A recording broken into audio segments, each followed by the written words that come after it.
This is not the first time. Are you saying that you have killed before? Yes. How many times, Miranda? If you had to take a guess, what would you say? If I had to take a guess, I know that when I hit 22, I stopped counting. She's a petite, baby-faced teen, now claiming to be one of the country's deadliest serial killers. Do you believe this? I fully believe she killed these people. No part of me doubts that. November 12th, 2013. It was a cold, quiet morning in Pennsylvania. The kind of morning where the sky looks like concrete and the world moves a little slower. Two locals were walking along a back road when they saw something that made them stop. A body, face down, motionless. At first they thought it was someone who drank too much the night before and passed out, but the location made no sense. No car nearby, just a person lying there. As they stepped closer, the illusion broke. Blood was everywhere. The man's clothes were soaked. Next to him was a phone, nothing else. They didn't get any closer. They called 911 and waited. Police arrived within minutes. The man was wearing all his clothes. But his body told a different story. Multiple stab wounds across his chest and sides. His neck showed deep bruising like someone had tried to choke him. There was no sign of a weapon. The first step was finding out who he was. That part was easy. The phone next to him wasn't locked. The call log was still open. In less than an hour, they had his name. Troy Laferara, age 42. But the moment they identified him was the same moment everything started to unravel. Because this wasn't a random attack. This wasn't a robbery gone wrong. It was something else. Something darker. That day, the investigators thought they were dealing with one isolated case, but they were wrong. Troy wasn't just a man found on the side of the road. He was a piece of something much bigger. They didn't know it yet. But his name was about to unlock a nightmare that no one saw coming. In most cases, detectives start with cold data, names, IDs, or system records until a picture starts to form. But this wasn't most cases. They didn't need a system. They had his phone. And that phone wasn't just a device. It was a confession waiting to be read. The last calls Troy Laferara ever made were still sitting there. Screens still lit. One number stood out. It showed up again and again. Before investigators could even dig into who it was, the phone showed them something stranger. This wasn't the only number. There were more, all unknown, all following the same disturbing rhythm, a wave of messages, hours of contact, then silence, then a new number. The pattern was clear, so they started with the last one, the most recent. The number led them to a name, Miranda Camille Dean Barber, 19 years old, married less than a month, no criminal history, no red flags, just a sweet-faced girl with a newborn baby and a brand new husband. But something felt off. Why would a 42-year-old man spend the last night of his life desperately trying to reach a teenage girl? What kind of connection could exist between them? And why did all signs of that connection go dark the moment he was gone? There was only one way to find out. They need to bring her in to hear it from her mouth.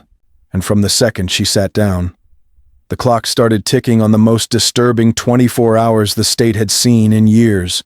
What began as a routine questioning would soon spiral into a storm of confessions, secrets, and horror. Miranda sat across from the detectives with a calm that didn't match the room.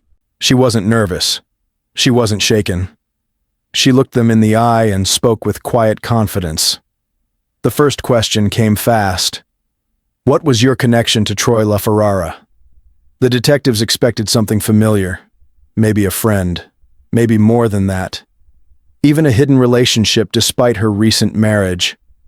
But Miranda's answer wasn't what they saw coming. He was a client. Before they could even ask what kind of service she meant, she leaned forward and explained. She posted ads on Craigslist offering companionship. Nothing more. Just a couple of hours of talking, some company. A night out with no expectations. She made it clear. No physical contact, no hidden deals, just conversation. She told them Troy had reached out that day. But she hadn't responded. She said it was her husband's birthday and she wasn't planning on meeting anyone. The explanation fit. It matched the strange pattern on Troy's phone. It started to make sense. Maybe he was living a double life. Maybe the secrets were his. But there was one problem. Troy's phone didn't just show missed calls. It showed full conversations, actual voice calls with Miranda. That meant she hadn't just ignored him. She had spoken to him, and she had lied. The detectives didn't confront her. Not yet. They decided to test her. They asked her one simple thing. Let us see your phone. Just to confirm your story. And that's when everything changed. Actually, Miranda, we gotta take your phone, put it in evidence, and then get a search warrant to go through. That's not fair to me at all. That's what we have to do. I have the right to walk out of here with all of my belongings, which I'm going to do. Not with your phone. We're gonna take your phone. I'm very offended right now. I'm sorry. I have time. I need numbers. I need my phone numbers. You understand we have a job to do. I did not kill that man. I've never met that man in my life before. I hope not. I just got married.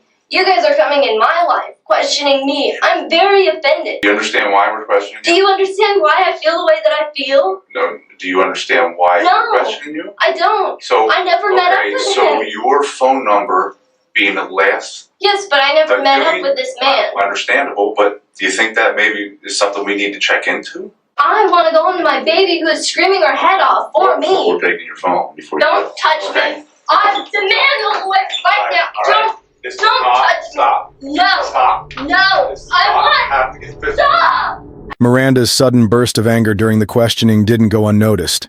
She refused to hand over her phone and lashed out at the detectives like she had something to protect.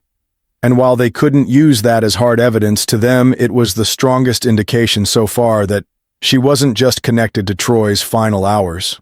She was hiding something. Still, there were no fingerprints, no murder weapon, no undeniable proof linking her directly to what happened that night. So they had no choice but to let her go. But the case didn't stop there. The team had another job to do.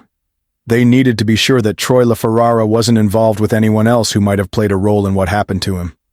It was clear that his digital life was packed with secrets. That meant the detectives had to go deeper. They needed to know exactly who Troy was when no one was watching. At 42 years old, Troy Laferara lived in the quiet Pennsylvania town of Sunbury. He worked in IT and has a steady job at a reliable company. Earned enough to support a stable, comfortable life. To his neighbors, he was polite, private, soft-spoken. Married to a woman named Colleen. They had been together for 8 years. Married for 2 with no children. Just a man who seemed to have his world in order. But behind that clean image was a version of Troy no one really knew. He was leading 2 lives, and eventually one of them caught up with him. As detectives pieced together the trail he left behind, they were hit with something they didn't expect. Just 7 hours after Miranda had stormed out of the station, she came back. No lawyer, no pressure, just a quiet request. She wanted to talk again. And the second she walked into that room, the tone of the investigation changed forever. When Miranda walked back into the room, there was no hesitation in her step, no fear in her eyes. Just a cold, steady voice as she looked straight at the detectives and said, "I want to tell the truth." They didn't interrupt. They let her talk because they could feel that something big was about to hit. She said Troy Laferara had contacted her through Craigslist, responding to one of her ads offering companionship for men willing to pay the price. She said they agreed on a rate. When the detectives asked how much she usually charged, her answer came without a pause. Anywhere between $50 and $800 an hour. Depends on what the man wants and how long. She told them she needed the money. Her husband's birthday, the same day, and she had promised him a night out at a strip club. Some kind of celebration, a gift wrapped in secrets. Troy agreed to the price, but according to her, he started making subtle comments suggesting he was expecting more than just company. She claimed she shut it down immediately, told him that wasn't what she offered, that there were rules. They met in the parking lot of a supermarket. Troy left his car, got into hers, and from there they started driving. She said things changed when they turned down a quiet road. He got closer, started reaching toward her. So she pulled over, turned to him and dropped a bomb, and told him that she is 16. She thought that would stop him, that he'd panic or back off, but she said he didn't. He kept leaning in, and then he touched her. That was the moment she claimed everything snapped. She reached for the knife she kept hidden. She stabbed him. Once, then again. She said the blood gushed out like a fountain, called it violent, unreal. Then she panicked, drove to a remote area, opened the door, and left him there alone. But he was still alive. She swore it was self-defense, and she never meant for any of it to happen, and that if it weren't for her roommate, she might have never said a word. Her roommate had figured it out, put the pieces together, and gave her a choice: go to the police, or she would. The detectives listened in silence, but as the words piled up, so did the doubts. Because Miranda's story, as polished as it sounded, was cracking at the edges.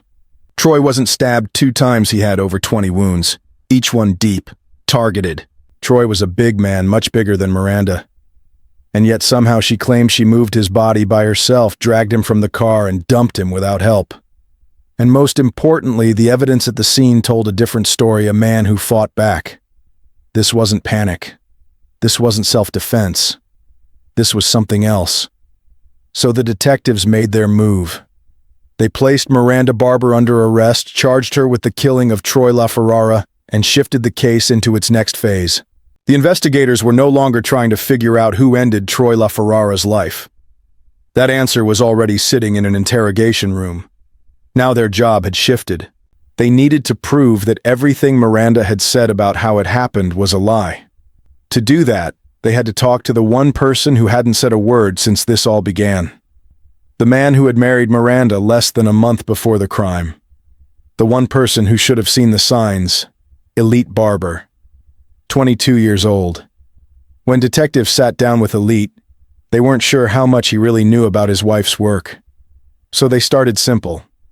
They asked him, "What does your wife do for a living?" I don't know anything about that, but the only thing I know is that what my wife does is meet with someone who's willing to just pay you some money to have a nice conversation and sit down. Doesn't provide sex, anything other than companionship, because that's what they want. And if she was the last person he called, then that means that he was a potential client. He told them she didn't have a job, but every now and then she offered her services on Craigslist. He explained that she met with lonely men, guys going through divorces, men who had no one to talk to, and for a good amount of money she would just listen. That's all it was. No touching, no physical contact, nothing illegal. At least that's what he said. But when they asked where Miranda had been on the night Troy Laferara was killed, Elite gave them a straight answer. She never left the house. She was home the entire time. The problem was that Miranda had already told them the truth. She said she did leave. She said she did meet Troy, and she admitted that she was the one who ended his life. But that wasn't even the biggest surprise. What shocked the detectives more was what Elite said next. He told them that after that night, they celebrated his birthday at a strip club just like she had promised. They laughed, drank, had fun, then went home like nothing had ever happened.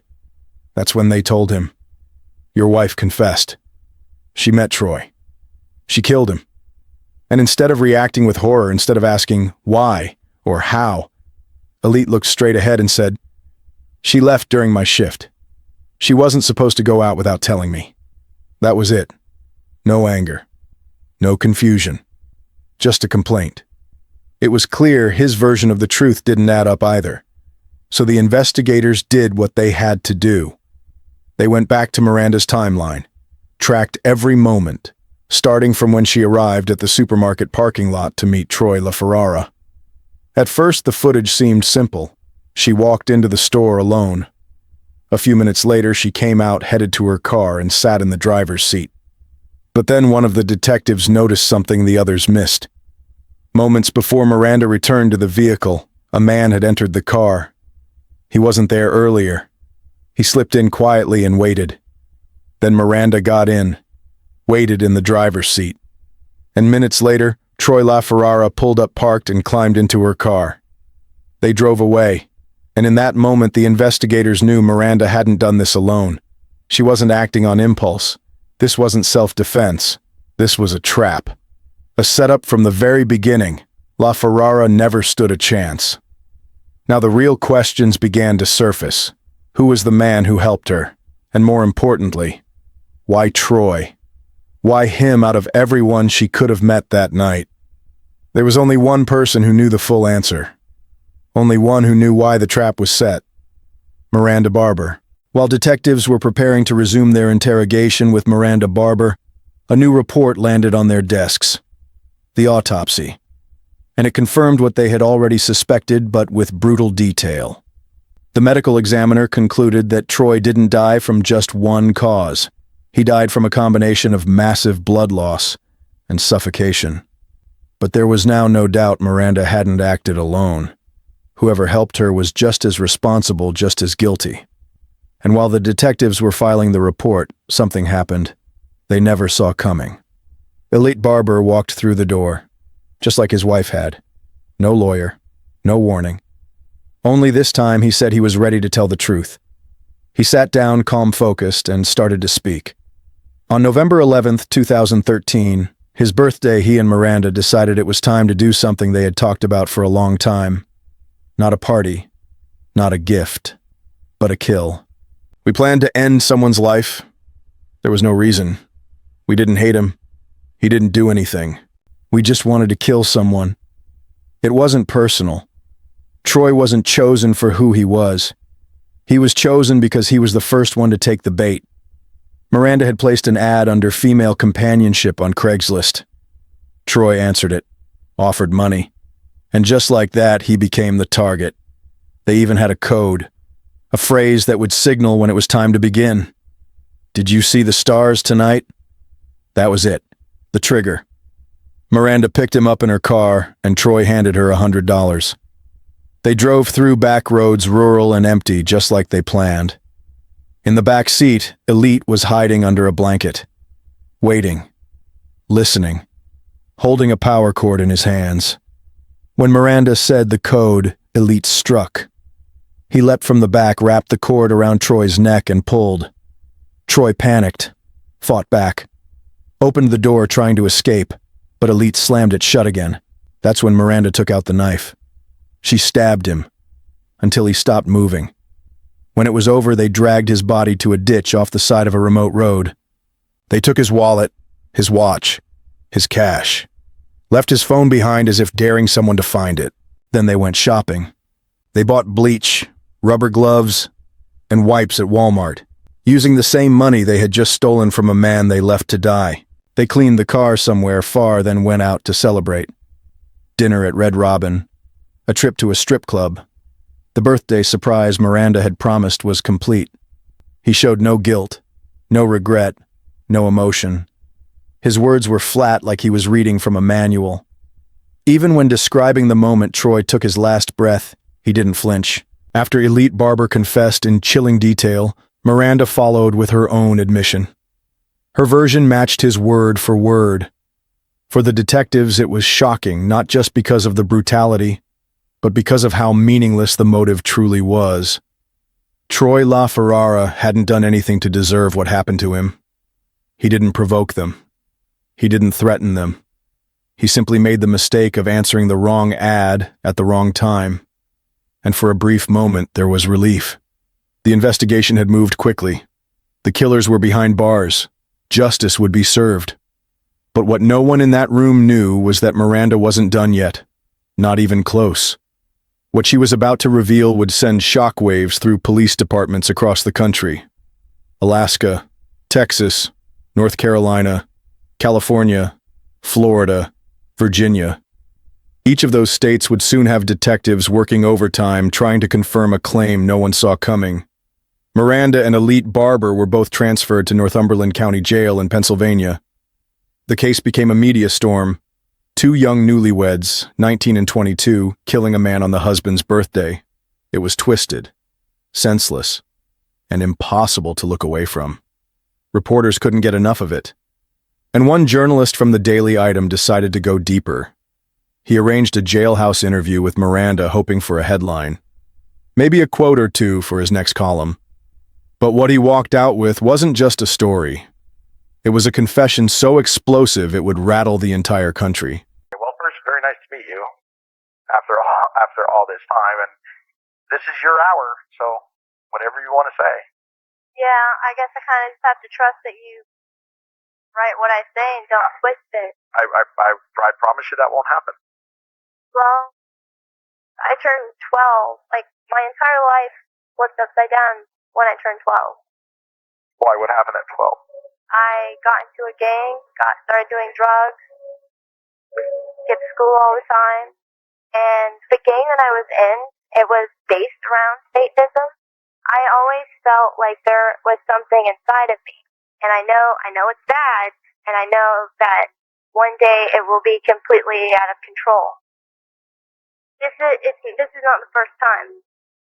Are you saying that you have killed before? Yes. How many times, Miranda? If you had to take a guess, what would you say? If I had to take a guess, I know that when I hit 22, I stopped counting. The interview was published, the media exploded. Miranda Barber's name was everywhere. Not just because she killed, but because she claimed she had lost count after 22. She said there were more, many more, and that she had stopped counting the bodies. Within hours, she was called back in for questioning, and this time she didn't deny it. She confirmed the number, told investigators she had ended dozens of lives, and that she was willing to help find the bodies state by state. She listed the places herself: Alaska, Texas, North Carolina, California, Florida, Virginia. But the detectives in those states hit a wall. There were no open cases that matched her descriptions, no missing persons, no unnamed victims, nothing. Still, this wasn't something anyone could ignore. If her claims were true, they were dealing with a serial killer barely 19 years old. The FBI stepped in. The investigations reopened, and every statement she made was taken apart, analyzed, checked, and rechecked. While law enforcement searched for facts, the media chased a different question, one that was even more unsettling. Who is Miranda Barber? Her past didn't offer answers. It only raised more red flags. Miranda Camille Dean Barber was born on December 14, 1994 in North Pole, Alaska. She was raised by her mother Elizabeth and her older sister Ashley in a broken home where her father was mostly absent. At age 4, she suffered a hip defect that forced her to wear a brace for 2 years. After recovering, the family moved closer to relatives. That's when the visits to her uncle's house began. Richard Fernandez, her mother's sister's husband. Between the walls of that home, Miranda and Ashley were repeatedly abused. The horror continued for years until Ashley finally spoke up. Fernandez was arrested and sentenced to 19 years after police found a notebook filled with disturbing details. But the damage had already been done. The family moved again, this time to Palmer, but Miranda's trauma traveled with her. By the time she was 9, they left North Pole entirely, but the change didn't help. At 12, she started hanging out with older kids, got involved with drugs, and claimed she met a man named Forrest, who introduced her to a shadowy group with satanic rituals. She said she took part, said it changed her. From there, things unraveled fast. She stopped going to school, became violent, was suspended more than once, and at 13 was diagnosed with multiple mental disorders. Depression, ADHD, schizophrenia, bipolar disorder. She was briefly admitted to a mental health facility but never received consistent treatment. Eventually, she dropped out of school entirely. At 16, she became pregnant. She claimed the father was a member of the same occult group and that he was later killed. She had a daughter, Aria, but her environment was far from stable. Her mother struggled with addiction and mental illness, and child services stepped in. Miranda and Aria were relocated to North Carolina to live with extended family. There in the quiet town of Coates, she met Elite Barber. He was 20 already, in a relationship with a woman named Amy, who was pregnant with his child. But that relationship fell apart fast, and within weeks, he was with Miranda. What started as casual turned intense, Their connection was obsessive, centered on dark fantasies, control symbols, and dominance. They married in secret. No family, no guests, no photos. And then just weeks later, they packed their lives and vanished. They reappeared in Port Trevorton, a small rural town in Pennsylvania, living with a friend. That's when Miranda turned to Craigslist, posting under female companionship, looking for money, looking maybe for a target. And when Troy answered her ad, the trap was set. But now the country had to ask itself something darker than how the crime happened. They had to ask, how many didn't survive meeting Miranda Barber? The answer to the question everyone was asking came sooner than expected. Police departments across the 6 states Miranda Barber had named launched investigations into her claims. They searched rivers, forests, abandoned highways. But nothing. No bodies. No evidence. And just like that, the story began to change. The media started to shift their focus. The public's fear turned into doubt. And the girl who once called herself a serial killer began to look more like a disturbed teenager with a broken past and a desperate need for attention. But Miranda wasn't done. She refused to let the story end there. In another interview, she dropped a second bomb. She claimed that she had offered from the beginning to lead investigators to the bodies, but they refused to follow her. According to Miranda, they were looking in the wrong way. They're searching for whole bodies, but she didn't leave any. She claimed she dismembered the victims' scattered parts in rivers, woods, deserted roads. A reporter challenged her. How could someone your size do that? She said that during satanic rituals, a demon entered her, a presence she called Super Miranda, a force she couldn't always control. But even then, she said she only targeted bad people. Still, the claims didn't hold up. There was no proof, no bodies, no missing people that matched her timeline. Reporters kept asking, why would she invent all this? Why paint herself as something she's not? And the answer came from the people who knew her best. Her family. They spoke publicly, saying Miranda was unstable. She had always needed attention. They said she wasn't a killer, just a damaged girl with too many ghosts behind her eyes. Eventually, under pressure from her family, from the investigators, and from the weight of her own unraveling story, Miranda backed down. Okay, Miranda, let me ask you, did you kill 22 people? No. In September 2014, 10 months after Troy Laferara got into the wrong car with the wrong people, justice finally arrived. But not with drama, not with emotion, not with tears. Miranda Barber and a light Barber stood before the court facing a list of charges that painted the full picture. Second-degree murder, aggravated assault, robbery, possession of an instrument of crime. They pleaded guilty, not because they were sorry, but to avoid the death penalty. The sentence was final. Life imprisonment, without the possibility of parole. How confident are you that you arrested the right person? I am very confident. So. We will do whatever it takes to make sure Lisa is taken care of. And for us, this is making sure that Lisa's taken care of. I was Mr. Nice Guy for a long time. It done me no good. People took advantage of me, so I'm kind of taking a different approach to life right now, being more serious and more not such a nice guy. Saturday, May 26, 2012. At 4:30 a.m., a phone alarm rang inside a quiet trailer tucked just outside the small town of Agency. Seth Tekel rolled out of bed. He was 23, newly married, working security nights, chasing a future in law enforcement. That morning, his plan was simple. Shower, coffee, start the day. Beside him, Lisa was still. 5 months pregnant, exhausted from her job as a county corrections officer. She asked to sleep in. Her shift at Washington County Jail wouldn't start until 6. Seth let her rest. He stepped into the bathroom, and that's when it began. A strange sound echoed from the other room, quick, sharp, out of place. He checked the living room. Nothing. No sign of anyone. But minutes later, as steam filled the air, a second sound rang out.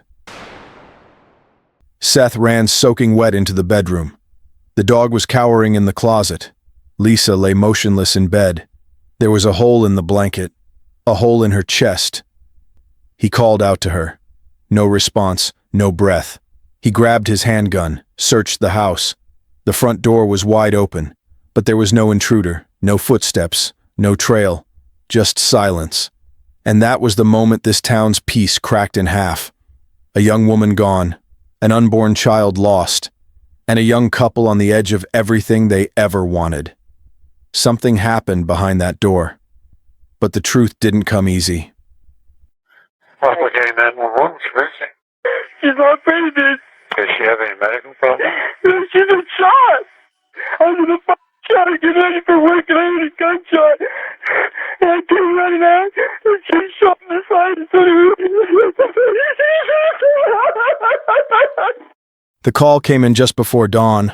A dispatcher's voice crackled through the radio. A woman down. The address, a quiet trailer in Agency, Iowa. Martin Wunderlin was the only officer on duty. He'd just finished his final sweep of the county. A few minutes more and he would have been home asleep. But that night wasn't over. Not even close. Agency wasn't a place where darkness ever stayed long. A small rural town with barely 1,000 people. A place where crime meant a busted taillight or a bar fight that ended in handshakes. But this wasn't a noise complaint. This was Lisa Marie Teckel, a local jail officer, a daughter, a friend, and the child of one of their own, Deputy Todd Caldwell. Martin Wunderlin hit the gas. When he arrived, Seth Teckel was already outside, pacing, shouting, eyes wide with panic. He wasn't crying, but his rage came in waves. Something didn't sit right with Wunderlin. Still, he reminded himself, this was new ground. His first response to a possible homicide. People grieve in all kinds of ways. An ambulance was called. Crime scene investigators alerted. But one task loomed above everything else. Someone had to tell Todd. 30 minutes later, the deputy sheriff was standing outside his daughter's home. Beside him stood his wife and Lisa's closest friend. Inside the house, Seth tried to explain what happened. Officers asked questions, took notes. But Todd didn't wait for facts. He didn't ask for reports or evidence. He pointed down the road. His voice cut through the crowd. Go get him. Go get him. Now. To Todd Caldwell, there was no mystery, no hesitation. He believed he already knew who was responsible for his daughter's death. The man next door. Brian Tate. But was that gut instinct or something more? When Deputy Todd Caldwell shouted that name on the scene, no one looked surprised. Not one officer asked him to explain. They already knew exactly why he accused Brian Tate. He wasn't just the Teckel's neighbor. He was a walking warning. Officers in the department had received internal briefings. Rule 1, never approach him alone. But for the crime scene investigators that morning, his name was still a curveball. Why would Lisa's father point the finger at someone before the questions even began? And why did none of the cops on site challenge it? The answers didn't need chasing. They were already standing in that yard. Because everyone there already knew who Brian Tate was, and more importantly, what he had been through with the Teckel family. Brian was in his mid-50s, a troubled man living with his mother, diagnosed with a serious mental condition that left him paranoid and volatile. He believed the government was after him. And in his world, the Teckels were enemies. He told police once that they were dangerous people. He used words like invaders, terrorists. And it hadn't come out of nowhere. The bad blood started over something strange. Seth found a deer carcass by the road one night and dragged it off to the ditch. Days later, Lisa spotted the animal's hide hanging from a tree on Brian's property. Then it ended up in their burn barrel. The hide started to go back and forth like a warning, a twisted message between two homes, but it didn't end there. Seth told a few younger friends to mess with the neighbor's property. What started as a prank turned into vandalism. Buckets of animal waste dumped across Brian's lawn, rocks hurled at his shed. Brian called the police again and again. One day, the deputy assigned to talk him down was Todd Caldwell himself. But Brian didn't know he was speaking to Lisa's father. He told Todd straight out. The Teckles were tormenting him. That he was armed, that he didn't feel safe, and he was always on guard. The stories got darker in the days leading up to the tragedy. Seth noticed footprints near the fence one morning. Then their dog Remington got sick after drinking from a dish left outside. He suspected poison, but it turned out the dog had drunk dirty water from a ditch. Officers didn't shrug it off. They flagged Brian as a potential danger. Officially. A department-wide notice went out. Do not approach this man alone. The powder was there. The fuse had been lit. The question now wasn't just who Brian Tate was. It was what he was willing to do. The investigators had a choice. Storm the neighbor's house like Deputy Todd Caldwell demanded, or slow it down and do it by the book. For now they held back. No immediate arrest for Brian Tate. There was no evidence. Just an angry father, a history of neighbor disputes, and a shotgun blast that changed everything. Inside the Teckle trailer, things didn't add up. No broken windows, no busted door, nothing forced. Seth told them he forgot to lock up before taking his shower. So yes, someone could have walked in, but what they found only raised more questions. The bathroom was still wet. The tiles, the faucet, the floor, which supported Seth's timeline. He said he'd been in the shower when he heard the blast. But the towel, that was a problem. It was soaked. Not damp. Drenched. Not like someone had used it. More like it had been dunked. And that didn't match the story. If Seth really heard the shot mid-shower and ran out within seconds, how did his towel get that wet? Unless he took time to soak it, or unless he hadn't actually been in the shower at all. Then there was the morning dew. This was small town, the kind of place where 4:30 a.m. meant fog thick enough to hold footprints. But outside the trailer there were none. No impressions in the grass, no trail from a fleeing intruder, no sign anyone had come or gone. Still, the investigators found something. 2 cigarette butts discarded behind the trailer, just a few feet from the garage door. It was sent for DNA. No one in the house smoked, so who left them? And why were they outside but not inside? If the shooter had been out there, why leave no other trace?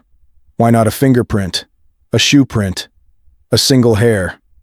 And most importantly, if the shot went off and Seth ran from the bathroom in under 30 seconds, where were the shell casings? None were found in the bedroom. No ejected round, no slug. The scene was raising more doubts than answers. So the department split up. One team would reach out to Lisa's circle friends, colleagues, most of them in law enforcement, most of them willing to talk. Another unit prepared to bring in Brian Tate for questioning. But the most delicate task, the one that could shatter or shape the entire case, was assigned to the third team. They would sit down with Seth Teckle, because inside that trailer were questions no one else could answer. And only one man claimed to be there when the shot was fired. With the home sealed off and evidence collected, investigators left the scene with Seth Teckle in the back of a cruiser. He wasn't under arrest, but he had questions to answer. And the clock was ticking. While one team sat down with Seth, another from Wapello County was gearing up for something entirely different. They were heading to the home of Brian Tate, and they weren't expecting a conversation. They were preparing for a confrontation. Brian was known for one thing: paranoia with a trigger.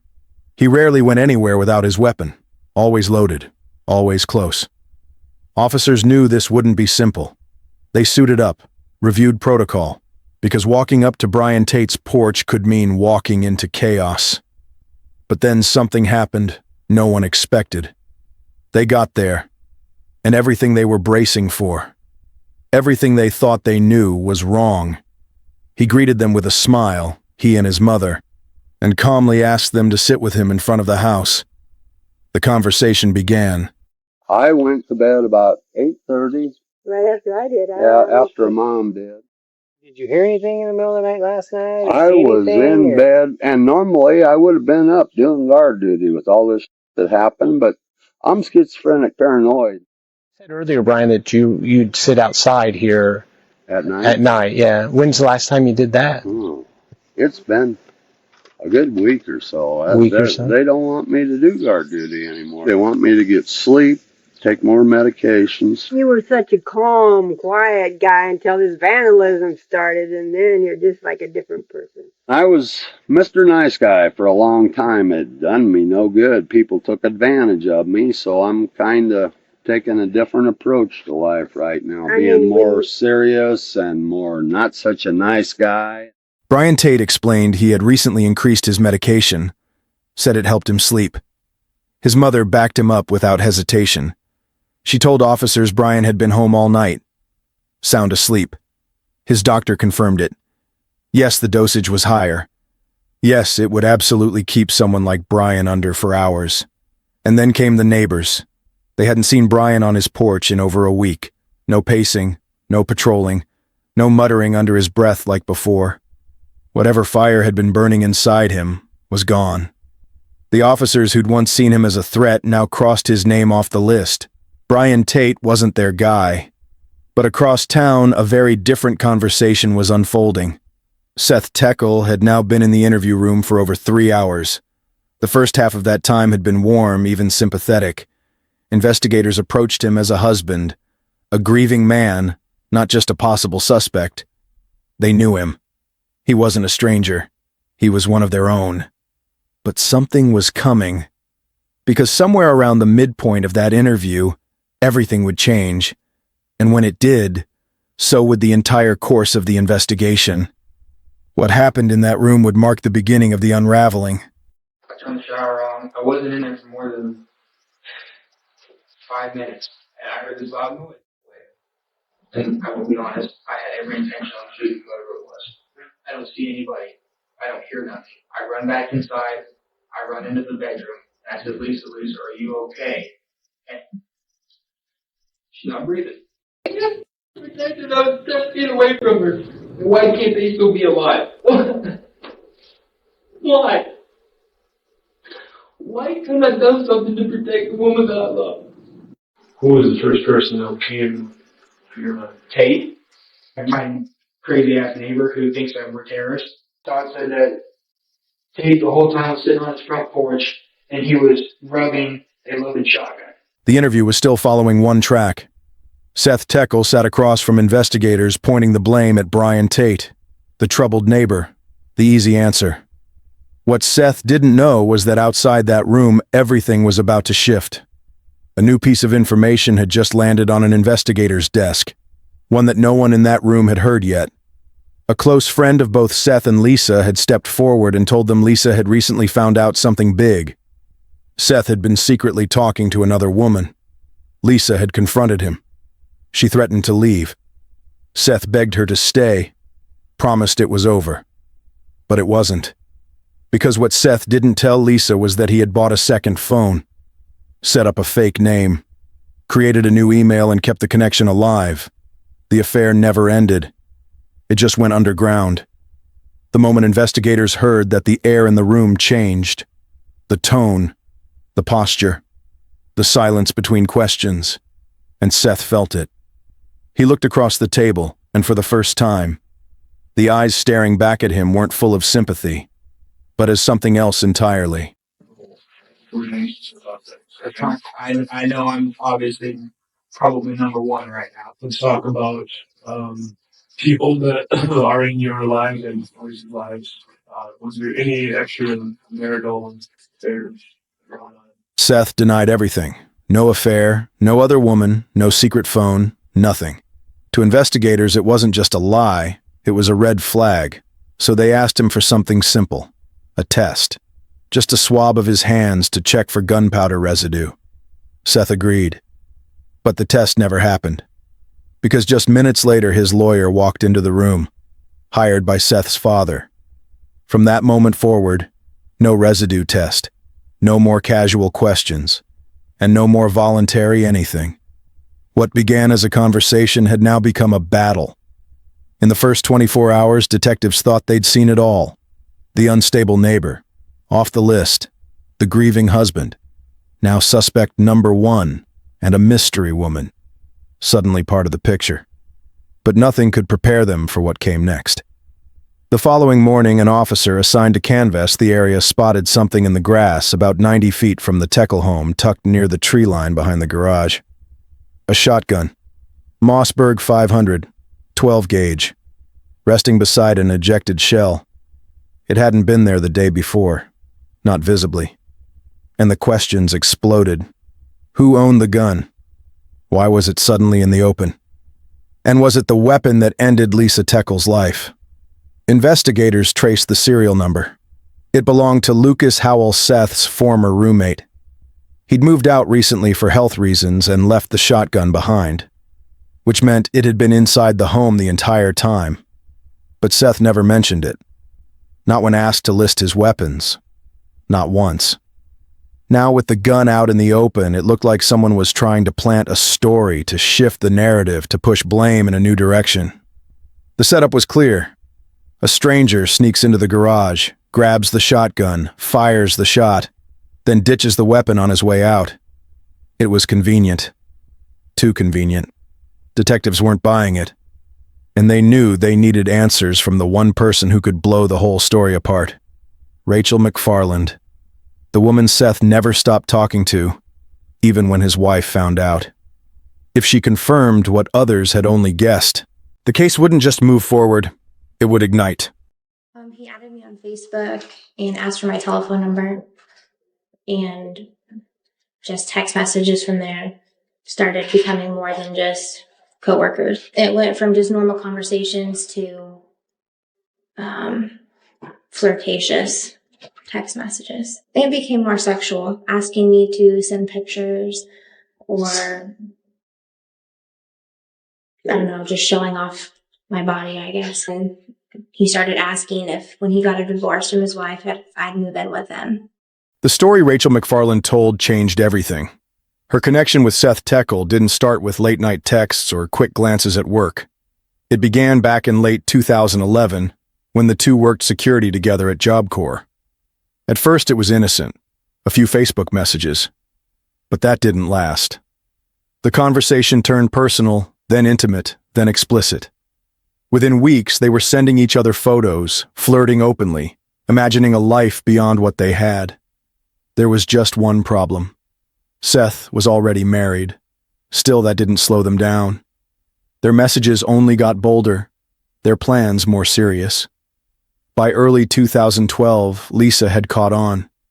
She found the messages, the photos, the tone, the truth. She confronted her husband. Seth promised it was over, but it wasn't. On May 20th, he messaged her, "Just give me 2 more weeks." She asked what he meant. He said it again, "Just 2 more weeks." Then, on May 24th, she told him she loved him, asked if he felt the same. He answered with one word: forever. On May 25th, the day before the gunshot, he was still texting her, still making promises, still talking about leaving Lisa. Rachel was excited. She believed him. By now, the picture was clear. A husband entangled in a hidden relationship. Secret messages. A secret phone and a shotgun he never mentioned. The very one that ended his wife's life. Everything pointed to one man, Seth Teckel. On May 30th, 2012, just hours after the funeral for Lisa Teckel. As mourners hugged, cried, and tried to make sense of the loss, detectives moved in. Seth was arrested in Ottumwa right in the middle of his wife's memorial. It felt like the air got sucked out of the room. Friends, family, officers who once called him brother-in-law, now watched in stunned silence as he was cuffed and led away. 2 charges were filed that day: first-degree murder and unlawful termination of a pregnancy. Cash bond was set at $750,000, and Seth Teckel was transferred to Monroe County Jail. The man who once stood next to Lisa in uniform was now behind bars, accused of taking everything from her in the one place she was supposed to feel safe. But even with the arrest, this case was just beginning to unravel. Teckel has been charged with murder in the first degree and non-consensual termination of a human pregnancy, which is a Class B felony and carries a penalty of 25 years. Of course, murder in the first degree, a Class A felony with a maximum penalty of life in prison. How confident are you that you arrested the right person? I am very confident. The arrest of Seth Teckle stunned everyone, but it didn't stop the investigation. Detectives weren't finished. They wanted every thread, every secret. 4 days after Seth was taken into custody, an officer sat down with one last piece of evidence, Lisa Teckle's phone. It was recovered from beside her bed the morning she was found. It had been locked, but after a few attempts, the screen finally lit up, and what it revealed changed the story again. Inside Lisa's phone, detectives discovered messages to another man, a co-worker, Jason Tennyson. He worked with her at Washington County Jail, and their connection had gone far beyond professional. According to Jason, their relationship started before Lisa ever married Seth, and continued long after she said, "I do." It began with flirtation, quiet meetings, but it didn't stay quiet. It turned physical. Even as she planned a life with Seth, Lisa was living another one in secret. Jason admitted it, eventually. At first he lied to police, said there was nothing between them, tried to protect his own wife. Tried to hide from what he knew would come out. But under pressure, he told the truth. Lisa and Jason had talked even about the baby. Jason wondered if the child might be his, but based on the timeline, he said he was certain it wasn't. By then, their affair had ended. Still, that kind of secret raised new questions. Could jealousy have played a role? Had someone else found out? Was Jason's alibi real? Or just well-rehearsed? His wife Elizabeth testified that Jason was home with her the night Lisa was killed. Jason Tennyson had nothing to do with Lisa's death. That much the investigators confirmed. But what they didn't do would come back to haunt them. Lisa's phone, the one that revealed her secret affair, was never sent to the lab, never properly examined, never added to the official list of evidence. And when the courtroom battle began, that silence would become a crack in the case. The first trial started in February 2013, in the same city where Seth and Lisa once lived, Ottumwa. The prosecution laid out their case clearly. They showed messages, call logs, photos, a double life with Rachel McFarland, and a motive built on lust and escape. But the defense pushed back, pointing the finger at Brian Tate, the mentally unstable neighbor with a grudge and a gun close by. 3 weeks of testimony, 4 days of jury deliberation, and the verdict never came, a deadlock. 10 for guilty, 2 for not. The second trial moved to Mount Pleasant, a different city to escape the media storm. Same evidence, same arguments, same ending. This time the jury split 9-3, then came the third round. Before it could even begin, Seth's defense attorney stepped down. Health issues, financial strain. 2 trials had taken their toll. A new team was assigned, and just days before court resumed, they uncovered something that had never been admitted in trial. Lisa's affair with Jason Tennyson. They asked for time. The court said no. On July 14th, 2014, the third trial began. Same story, same facts, but this time, one thing had changed. The jury, after weeks of testimony and years of uncertainty, they deliberated for just 45 minutes. The verdict, guilty. Seth Teckle was convicted on both counts, first-degree murder and the unlawful ending of a pregnancy. On September 11th, 2014, he was sentenced to life in prison without the possibility of parole, plus 25 additional years. His legal team appealed, arguing the court never gave them enough time. That evidence had been withheld, that key facts had been buried, but it didn't matter. In 2016, Iowa's Supreme Court refused to review the case. It was over. The final chapter wasn't clean, but it was closed. But he is a coward. Seth never talked to me after he killed Lisa, but he talked to my wife. He told her that he looked into Lisa's eyes as she moaned and took her last breath. I have nightmares about that, Seth. And in my nightmares, I always wake up wondering if Lisa was thinking, I need my dad. manipulative, selfish. He's scared for what his future entails. Scared that he texts on Tinder Victoria at 9:52 with some corny pickup line. Keep in mind, when he Tinder messages Victoria, Jasmine is dead in his apartment. Uncontested facts. Is this the mindset of someone that just irrationally stabbed a girl 60 times? Tuesday night, November 22nd, 2022. Katrina Bean was in the kitchen moving between casserole trays and pie crusts. This Thanksgiving was going to be different. The whole family would be gathering on Thursday, but this time without the woman who held them all together. Her mother, gone just weeks before. And the emptiness wasn't something a turkey dinner could fill. Katrina didn't expect the holiday to feel right, but she didn't expect what came next either. As she wiped her hands and glanced at her phone, she saw a message from her daughter Jasmine, or Jazzy, as everyone called her. It said she wouldn't be coming. She was staying at her friend Emma's for the rest of the week. Katrina froze, not angry, just confused. Her daughter wasn't the type to hide her grief in the company of others. When Jasmine hurt, she isolated. She disappeared into herself. This didn't track. And this time the pain was heavier than usual. Jasmine and her grandmother had been inseparable. So close the family restaurant had even been named after her nickname, Jazzy's. Thanksgiving came and went. But what stood out wasn't who was there. It was who wasn't. No word, no call, not even a text.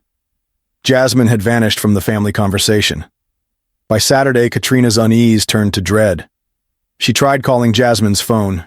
It was off, straight to voicemail. Then she called Emma. What she heard chilled her. Emma hadn't seen Jasmine since the 22nd. She said she'd received a text from Jasmine saying she just wanted to be alone. Emma thought it was strange too, but she'd respected it. Katrina didn't. She knew her daughter. Something was wrong. She called every friend, every contact. Everyone said the same thing. They all got the same kind of message. Jasmine saying she needed space. Then her phone buzzed again. It was Travis, her ex-husband, Jasmine's father. His voice was tense. "Did you see what she just posted on Facebook?" Katrina opened the app. The caption read, "Thanksgiving with my baby." But the image didn't match. It was revealing. It didn't look like Jasmine, not her style, not her voice, and something else. Something that turned confusion into panic. The tattoos gone. From that moment on, this wasn't a missing person case. It was the start of something much darker, and what happened next would shatter a city, not just for what was done, but for what one family decided to do when no one else would. They took the case into their own hands, and the moment they saw that post, the clock started ticking. While Katrina stared at the screen trying to make sense of the post, something else started happening. Jasmine's friends began calling her, one after the other. They weren't just worried. They were certain of something. The photos Jasmine posted weren't new. They were old shots she had once sent privately to her girlfriends in a Snapchat group. They'd never been online before. Never meant to be shared publicly. Jasmine wasn't even the type to post that kind of image. Someone else had control of her account. And whoever it was, they didn't just have her login. They had her phone. Because it was off. Completely unreachable. Within minutes, Travis Pace was at Katrina's side. Panic was no longer a feeling. It was a fact. They had already reached out to every friend, every contact. No one had seen her. Something was very wrong. They made the call. They told the police their daughter, Jasmine Nicole Pace, was missing. Officers from the Chattanooga Police Department arrived quickly and began taking statements. On paper, it was routine. A 22-year-old woman had texted that she wanted to be alone after losing someone close. No signs of a struggle, no calls for help, and no hard proof of danger. But in Katrina's gut, there was no doubt. This wasn't her daughter going silent. This was something else. something darker. As the officers asked their questions, Katrina wasn't waiting. She was already working the problem from another angle. She called the phone company. Jasmine was on a shared plan with the family. That meant she had access. She requested a full call log for the last several days. The company handed it over. She called every number, every contact. Most people said the same thing. They hadn't heard from Jasmine. They didn't know where she was, except for one. A friend told her they'd spoken to Jasmine on the night of November 22nd, but just for a few minutes. 2 or 3 tops. Katrina checked the report again. It wasn't 2 minutes. It was 71. A full hour and 11 minutes. That wasn't a mistake. He just lied and said that he had talked to her and talked to her for a few minutes Monday, and she said we had to wait. He talked to her for 71 minutes. He would remember that. He talked to her for over an hour. And he just lied. The officer leaned in and asked the question that had to come next. Who was the person she'd been on the phone with for over an hour? And how were they connected to Jasmine? Katrina gave the name, Jason Chen. She explained that Jasmine had met him through a dating app around 7 months earlier. They had been seeing each other since, but it was casual. Serious enough for late-night calls, but not serious enough to meet the parents. That alone didn't sit right. If Jason considered himself her boyfriend, then why hadn't he reached out? Why hadn't he called the family when she vanished? And why claim their 71-minute conversation was only a few minutes long? Every word he gave seemed designed to shrink the truth. And now her mother was accusing him. The officers noted it, filed it, then left. Investigators discovered that Jasmine had previously filed a restraining order against an ex. The relationship had ended badly. Was it the ex, not Jason, who should be the focus? While detectives tried to figure that out, Katrina didn't stop. She remembered something. Jasmine had recently bought a white Chevy Equinox, a new car. And that car came with a tracking system. It was called My Chevy. Katrina opened the app, and there it was. The car was parked at Signal View condominiums off Mountain Creek Road, a place Jasmine had never mentioned, a part of town where she didn't know anyone. They rushed there with the spare key Jasmine had left her mother for emergencies. The car was locked. Everything looked intact. But when they opened the driver's side door, something was immediately wrong. The seat.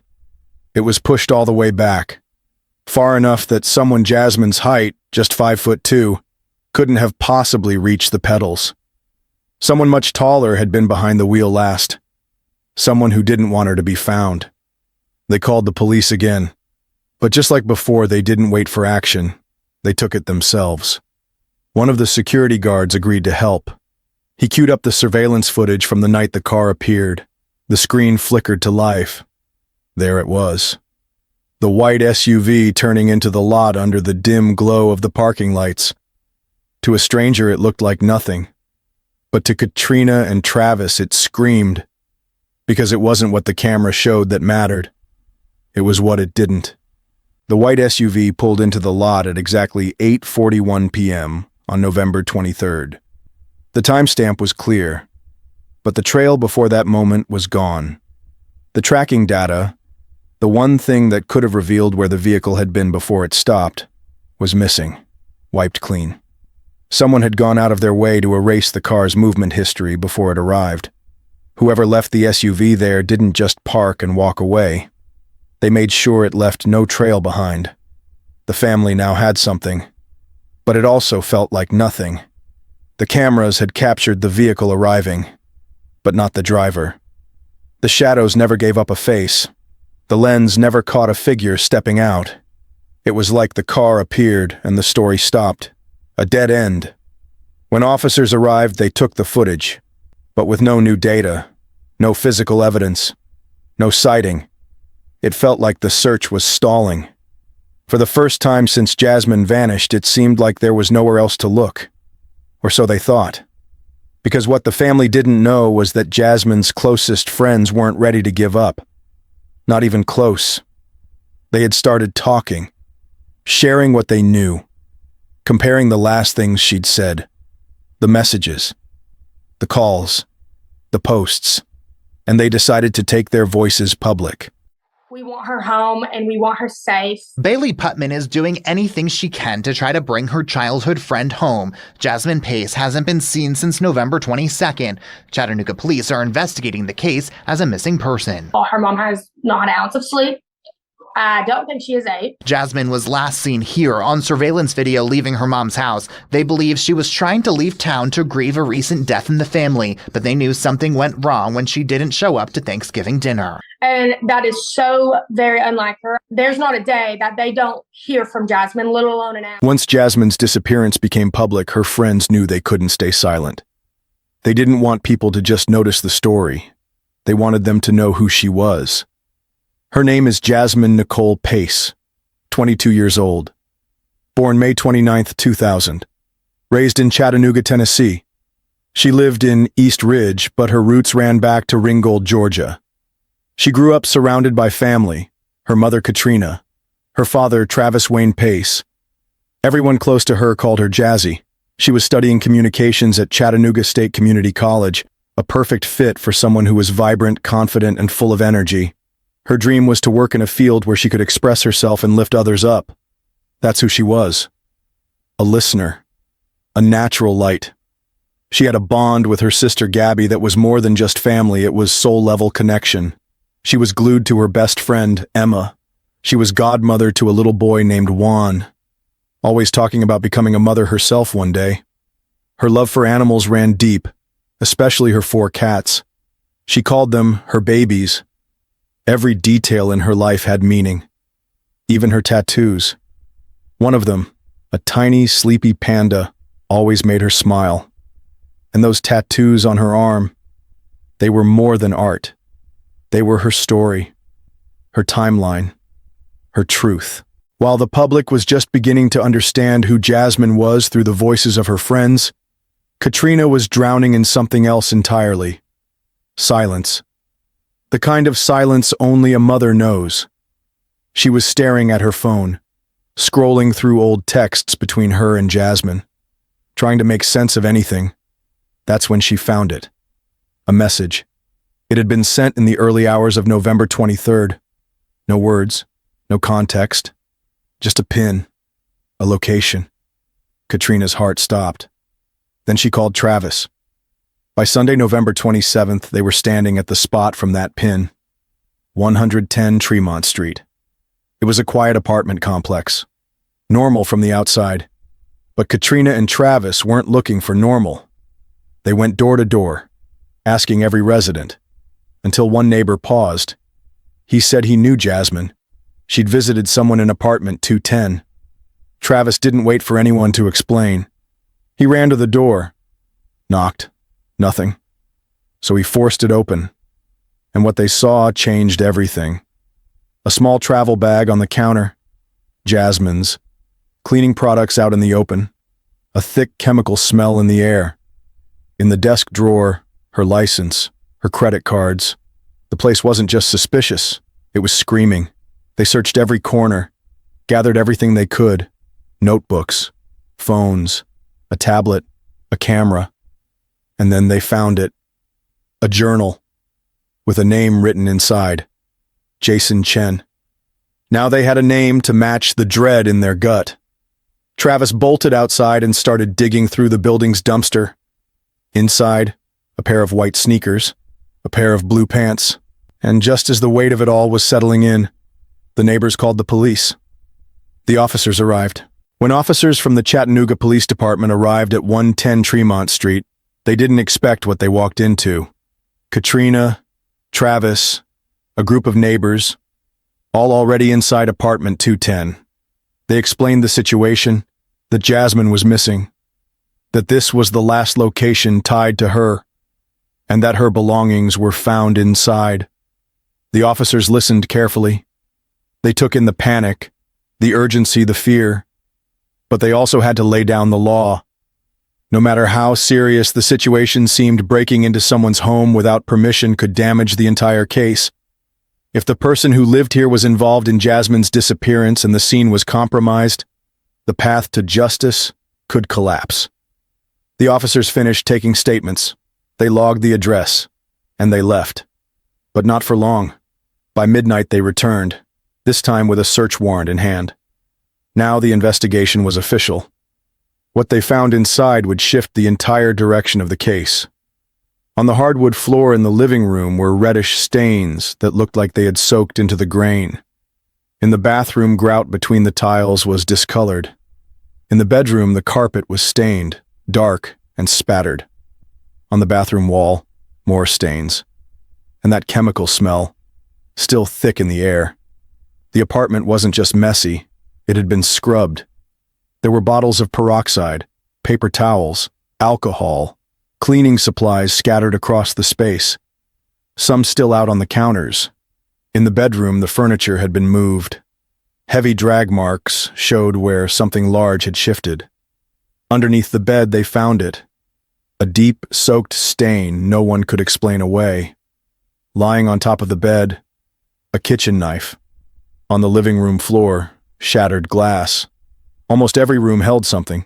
Every surface told a story. They brought in Blue Star, the chemical used to detect blood even after it's been cleaned. The lights were shut off. The solution sprayed. The hallway, the walls. What they saw confirmed what the smell had already suggested.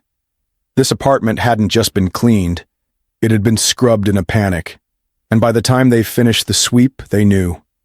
They weren't looking for a young woman who'd walked away on her own. They were looking for what was left behind. That night, 110 Tremont Street changed from a location on a map to something far more chilling. That message Jasmine sent her mother in the early hours of November 23rd, the one Katrina hadn't seen until days later, would turn out to be the last thing Jasmine ever did on her phone. And for her family, it would be the last breadcrumb. Because from that moment on, the investigation was no longer in their hands. It was in the hands of law enforcement. If Jason Chen had anything to do with Jasmine's disappearance, or worse, detectives would need one thing to prove it. A timeline. Starting with November 22nd. At first it felt like a long shot. They had almost nothing. Just surveillance footage of Jasmine's SUV pulling into a parking lot at Signal View condominiums. But what the investigators didn't know yet was how many cameras had been watching Jason Chen. Everywhere. On the night of November 22nd, Jason called Jasmine. The call lasted 1 hour and 11 minutes. Not long after that call, just before midnight, Jasmine's white SUV was caught entering the parking lot of Jason's building. The next morning, Jason was alone. Security footage showed him walking into a Walmart. He bought peroxide, bandages, cleaning supplies, all paid for at self-checkout. Later that day, he walked into a Walgreens, more supplies, paper towels, rubbing alcohol. Then, at exactly 8:27 p.m., Jason left his apartment again, this time wearing a white hoodie, his face partially wrapped in a scarf. Cameras caught him driving Jasmine's SUV across town. He left it at the Signal View condos. A few minutes later, a dark ride-share vehicle picked him up and dropped him back off at Tremont Street. That same night, just hours later, Jason was seen again, dragging a large suitcase out the front door of his building. Moments later, his black Toyota Camry pulled out of the lot and disappeared into the night. Now the question became sharper. Was Jasmine inside that suitcase? And if she was, where did he take her? There was only one person who knew the answer, and now it was time to find him.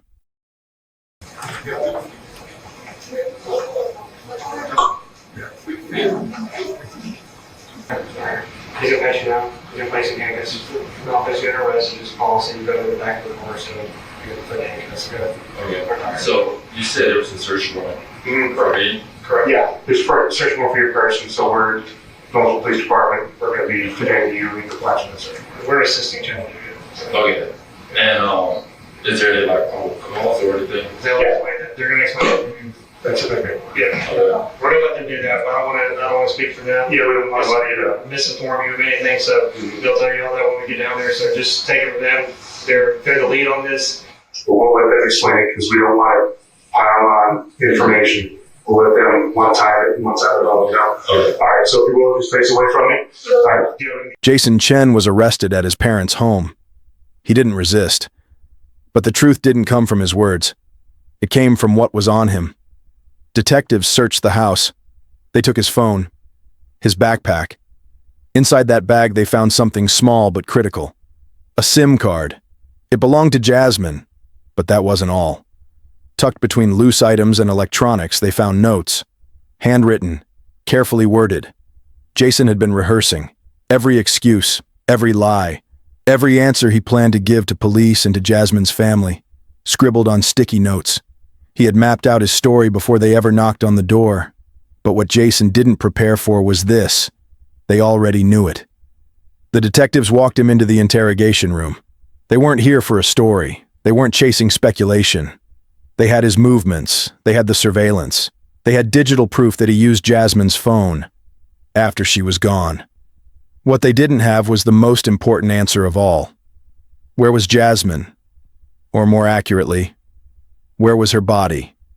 Jason denied everything. No involvement, no wrongdoing, no knowledge of where she was. But investigators didn't waste time arguing. They took a DNA sample. Then they pulled the location history from his phone. And that's when the map told them what Jason wouldn't. On the evening of November 23rd, just hours after cameras captured him hauling a heavy suitcase out of his building, Jason's phone made a trip. It left the city. It followed a winding rural road, a rough stretch northwest of Chattanooga, flanked by a dense riverbank. Overgrown, isolated, wrapped in thick kudzu vines.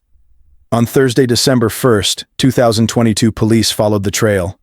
They hiked into the brush, GPS guiding every step, until they saw it, half buried, tangled in vines, a suitcase, and inside was the truth. While investigators were navigating through thick brush and steep terrain to reach the location their GPS had locked onto, Katrina was receiving something else.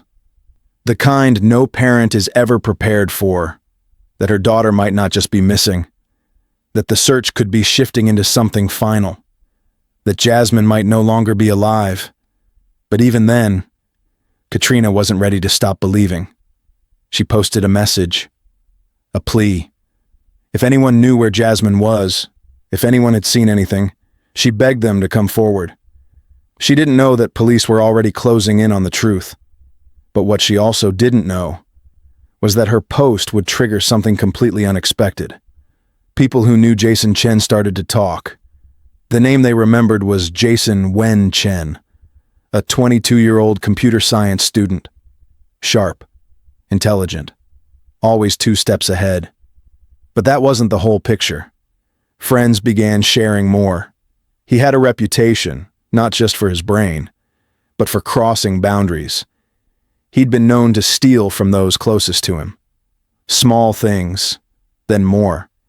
He had a habit of shifting identities online, editing his photos, posing as someone else.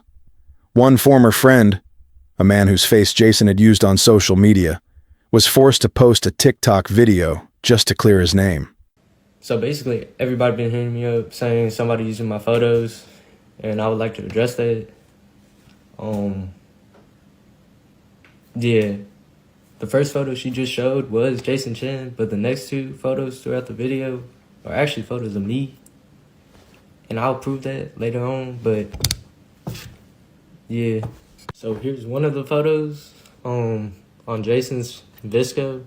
It was posted on January 24th, 2022. Then here's mine on my Visco, posted on January 3rd, 2022. Once the family received confirmation that Jasmine had been found, their grief shifted into something else. They were no longer searching. Now they were preparing for a fight for accountability, for answers, for justice. But while the family braced for the next chapter, detectives were waiting on something else. The final autopsy report. The report confirmed that Jasmine had suffered 60 injuries, all concentrated in a specific area, pointing to extreme force and intent. One detail stood out. Part of the blade had broken off. The tip was later discovered lodged inside her. But the most critical finding came from the lab. Traces of DNA linked directly to Jason Chen were identified on Jasmine's body. No more speculation. No more doubt. It was no longer a question of if. It was now a matter of why. On December 8th, 2022, the family held a funeral for Jasmine Nicole Pace. It was quiet, intimate, heartbreaking. But they didn't retreat from the spotlight, because the very next day, December 9th, they were in court, standing face to face with the man accused of taking Jasmine from them. The hearing was to determine whether Jason Chen could be released on bond. But for her family, it was the first time they saw him not as a name in a file, but as the person who would have to answer for everything. The judge set bail at $5 million. Jason Chen didn't pay it. He stayed behind bars, locked inside Hamilton County Jail in Chattanooga, Tennessee, awaiting trial. The date was set. Monday, January 13th, 2025. It had been over 2 years since Jasmine Nicole Pace vanished, and now the case that had shaken a city was heading into court. The prosecution came in confident. They had everything: the timeline, the surveillance, the forensic trail, the SIM card, the suitcase, and most important, they had Jasmine. To them, it felt airtight. But when the courtroom doors opened and the defense took their place, everything shifted. We were really going to be methodical about proving identity, proving that it was Jason that did it, proving that it was intentional, going through, making sure we convinced the jury that this is him in this photograph. Well, then they admit to it. So we really changed, we pivoted to only premeditation. The courtroom was packed. On one side of the aisle, the defense, Joshua Weiss from Cavett. On the other, the prosecution, District Attorney Cody Wamp and lead homicide prosecutor Paul Moyle. Everyone expected a battle, but no one expected the defense to open with a stunning admission. Jason Chen's legal team admitted he had taken Jasmine's life. What they challenged was how and why. Joshua Weiss told the court this wasn't planned. It wasn't cold-blooded. It was a moment of panic. He claimed Jason and Jasmine had been drinking wine in his apartment, that things escalated after Jasmine saw Tinder notifications pop up on his phone. She got angry, confrontational. He said she picked up a broken glass. According to him, she attacked. Jason, they claimed, acted on instinct. That's when he grabbed a knife from the bedside table. That's when everything changed. The defense called it a crime of passion, not premeditation. But Cody Wamp stood up and made the courtroom go still. She didn't flinch. She didn't soften. She said this wasn't a moment of rage. This was methodical. The autopsy showed over 60 wounds, all concentrated on one side of Jasmine's body. Not scattered, not defensive, targeted. She told the jury what the forensic team had confirmed. Jasmine had been restrained while still alive. She wasn't able to fight back, and then she dismantled the rest of the defense. There were no Tinder alerts on Jason's phone that night, no alcohol in Jasmine's system. But what did happen was this. Jason had been actively messaging another woman, Victoria, on Tinder while Jasmine was in the apartment, around the exact time her life ended. Right after that, he messaged his friends, asking if they wanted to hop online and play Call of Duty. Security footage confirmed what came next.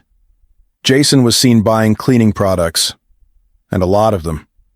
Investigators found those same items in the apartment, along with signs of heavy scrubbing. He'd used Jasmine's phone, posted from her social media accounts, tried to craft a digital alibi. This wasn't a man who panicked. This was someone who calculated, who covered his tracks, who turned a crime scene into a cleanup job. And Cody Wamp made it clear to the jury, this wasn't a reaction. This was a choice. We, the jury, find the defendant, Jason Chen, guilty of first-degree premeditated murder. January 21st, 2025. Jason Chen was found guilty on all charges. The judge sentenced him to life in prison without the possibility of parole. Thank you for watching. If you enjoyed this video, don't forget to like and subscribe for more true crime documentaries. See you in the next video.